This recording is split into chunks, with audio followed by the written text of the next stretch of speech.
جب یوسف نے اپنے والد سے کہا کہ ابا میں نے خواب میں 11 ستاروں اور سورج اور چاند کو دیکھا ہے،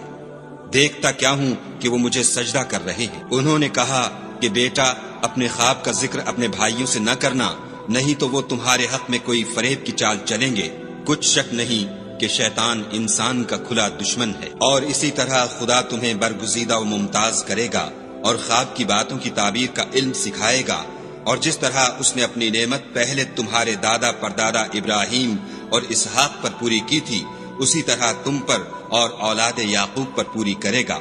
بے شک تمہارا پروردگار سب کچھ جاننے والا اور حکمت والا ہے۔ ہاں، یوسف اور ان کے بھائیوں کے قصے میں پوچھنے والوں کے لیے بہت سی نشانیاں ہیں۔ جب انہوں نے آپس میں تذکرہ کیا کہ یوسف اور اس کا بھائی ابا کو ہم سے زیادہ پیارے ہیں، حالانکہ ہم جماعت کی جماعت ہیں، کچھ شک نہیں کہ ابا صریح غلطی پر ہیں، تو یوسف کو